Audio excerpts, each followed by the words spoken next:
आज मैं आपसे श्वेताब गंगवार की book the rudest book ever की समरी शेयर करने जा रहा हूँ, जिससे आप जानेंगे कि आप कौन हैं, क्या सोचने वाले लोग कैसे होते हैं, कैसे सोचने वाले लोग कैसे होते हैं, रिजेक्शंस क्या होता है और कैसे सोचना कैसे सीखें। पर आगे बढ़ने से पहले अगर आप इस चैनल पर नए हैं तो चैनल को सब्सक्राइब कर लीजिए ताकि आगे आने वाली सभी वीडियो से आप फायदा उठा सकें। तो बिना किसी देरी की करते हैं काम की बात। नंबर 1, आप एक प्रोडक्ट हैं। ऑथर कहते हैं कि जैसे आपके घर में बहुत सारे प्रोडक्ट हैं, वैसे ही आप भी एक प्रोडक्ट हैं जिससे काफी सारी उम्मीदें जुड़ी है। जैसे कि आप अच्छी पढ़ाई करेंगे, ढेर सारा पैसा कमाएंगे और जीवन में कामयाब हो जाएंगे। हमें बचपन से हमारे पेरेंट्स ये सिखाते हैं कि हमें क्या सोचना चाहिए, जैसे कि हमें क्लास में फर्स्ट आना है, एक अच्छी जॉब लेनी है और बड़ा आदमी बनना है। ऐसा सोचने वाला लोग दुनिया में बहुत सारे प्रोडक्ट बना रहे हैं जो कि बस भीड़ का एक हिस्सा होते हैं, क्योंकि जो सब कर रहे हैं वही उनसे भी कराया जाता है, उन्हें सोचने ही नहीं दिया जाता है।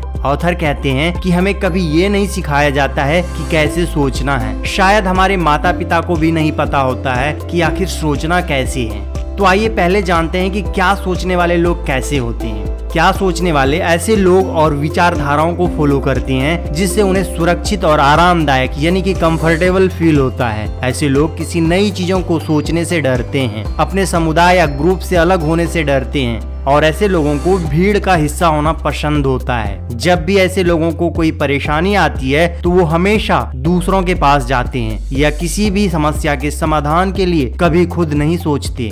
आइए अब देखते हैं कि कैसे सोचने वाले लोग कैसे होते हैं।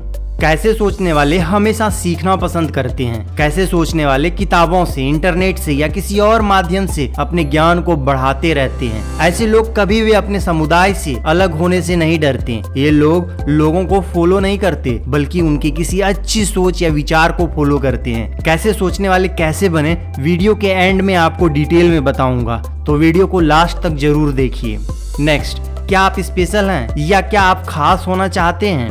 आपने कभी ना कभी ये जरूर सुना होगा कि कुछ ही लोग खास होते हैं। अगर आपको कोई कह दे कि आप खास हैं तो आप मान लेते हैं कि आप खास हैं, और यदि आपको कोई कह दे कि आप खास नहीं हैं तो आप इसको भी सच मान लेते हैं कि आप खास नहीं हैं, और फिर आप दुखी हो जाते हैं। कोई भी खास पैदा नहीं होता या फिर किसी के कह देने से आप खास नहीं बन जाते। आपको इसे हासिल करना पड़ता है, क्योंकि आप किसी के कह देने से खास महसूस करते हैं तो क्या कल को वो कहेगा कि आप खास नहीं हैं तो आप क्या करेंगे? खास होने के लिए आपको लगातार मेहनत करना पड़ता है। 10th में आपके 99% नंबर आए थे तो इसका मतलब ये नहीं कि आपको 12th में भी उतने ही नंबर आएंगे। उसके लिए आपको फिर से उतनी ही मेहनत करनी होगी जितनी आपने पहले की थी। और अगर आपके पहले कम नंबर आए थे इसका मतलब ये नहीं कि आप एक लूजर हैं और आपके दोबारा से कम नंबर आएंगे। अगर आप इस बार मेहनत करेंगे तो नंबर ज्यादा आएंगे। इसीलिए दोस्तों, खास होने के लिए खुद व्यक्ति का होना जरूरी है, किसी और का नहीं। कोई भी अपनी आंख बंद करके खुद से पूछ सकता है, मैं खास क्यों हूँ, मैंने अपनी जिंदगी में क्या किया है, और स्पष्ट उत्तर मिल जाता है। अगर आप खुद से असंतुष्ट हैं तो आपके पास इसे कमाने का विकल्प है। कोई इसे आपको दे नहीं सकता, आपको इसे कमाना ही होगा।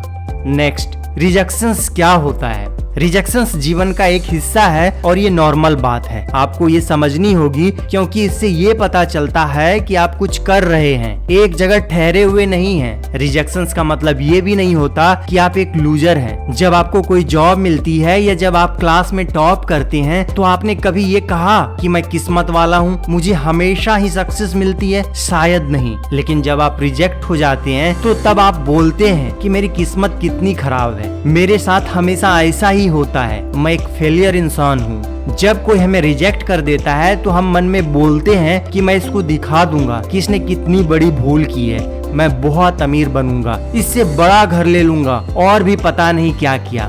फिर आप पैसा कमाएंगे इसलिए कि आप दूसरों को दिखा सकें कि आप कुछ हैं, और इन सब के चक्कर में आप ये भूल जाएंगे कि आप खुद क्या चाहते हैं, आपकी खुद की क्या सेल्फ सेटिस्फेक्शन है। आप हर किसी को कभी भी सेटिस्फाई नहीं कर सकते, ये बात हमेशा याद रखिए। ऐसे लोग जो ये जान लेने के योग्य हैं कि वे जीवन से क्या चाहते हैं, वही महानता की तरफ बढ़ते हैं, और वो खुद के सामने साबित करते हैं कि वो जो भी करते हैं उसमें बेहद उम्दा है। समय के साथ यह इल्म होता है कि उन्हें किसी की स्वीकृति की जरूरत नहीं, क्योंकि जो वो चाहते हैं वही करने पर उन्हें एक मकसद हासिल होता है और उस मकसद को पूरा करना उन्हें संतुष्टि और अर्थपूर्ण जीवन प्रदान करता है। नेक्स्ट, आपका आत्मा कैसे मरता है?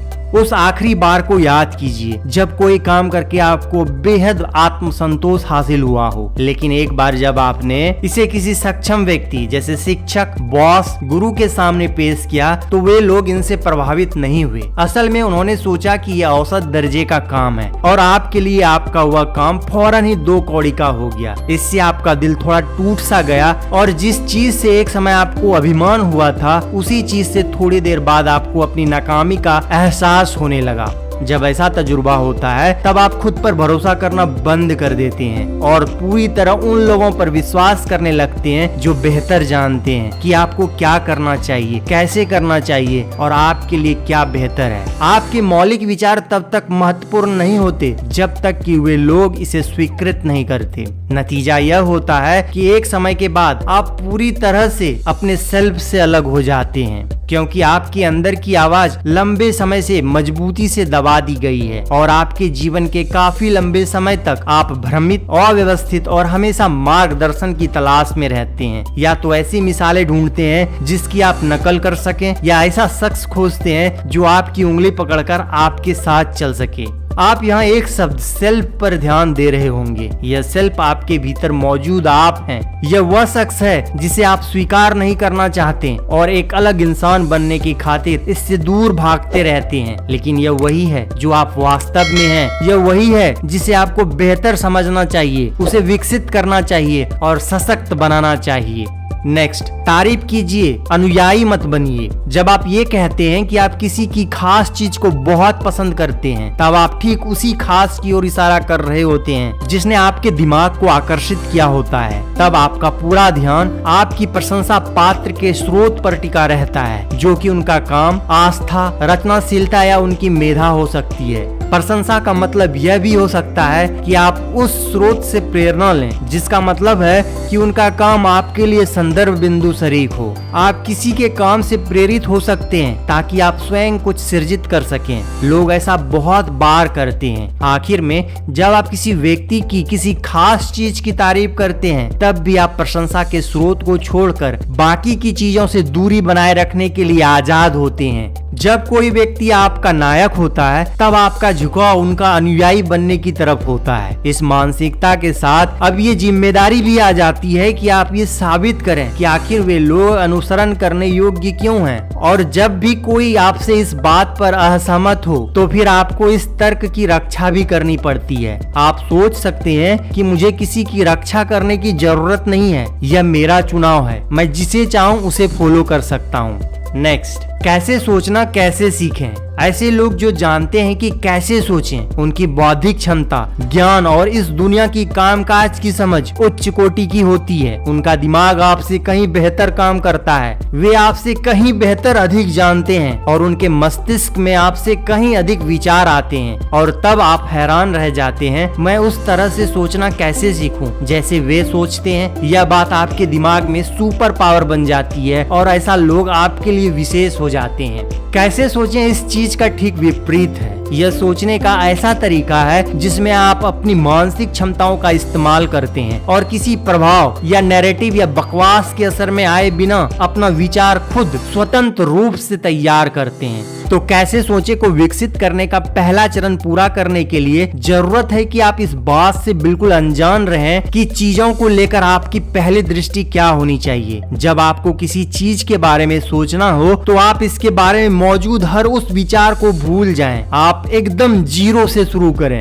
कैसे सोचें का मतलब होता है आंकड़ों को इस तरह से इस्तेमाल करना जो आपको सोचने पर मजबूर कर दे। आप सीखते तभी हैं जब आप सीखने के लिए इच्छुक होते हैं। कैसे सोचें को विकसित करने के लिए आपको समस्या की विषय वस्तु पर ध्यान देना होगा और इस दौरान अपने निजी विचारों, पूर्वाग्रहों और पक्षपातों को तिलांजलि देनी होगी। तब जाकर ही नए पैटर्न्स और नई समझ का जन्म हो सकता है। कैसे सोचें यह एक ऐसी योग्यता है जिसे व्यक्तिगत तौर पर आपके द्वारा ही विकसित किया जा सकता है, और इसके लिए आपको स्वयं की सोच चाहिए होगी। इससे आपको अपने पैटर्न्स मिलेंगे। इसका मतलब यह नहीं है कि उनका अस्तित्व पहले नहीं रहा होगा। इसका मतलब होगा कि आप जिन पैटर्न्स के साथ आए हैं उनसे आपको सबसे अच्छे नतीजे हासिल होंगे। तो दोस्तों, आज की इस वीडियो में बस इतना ही। आपको ये वीडियो कैसी लगी हमें कमेंट करके जरूर बताएं। वीडियो को लाइक करें, शेयर करें और चैनल को सब्सक्राइब करना ना भूलें। तो मिलते हैं नेक्स्ट वीडियो में। Thanks for watching. जय हिंद।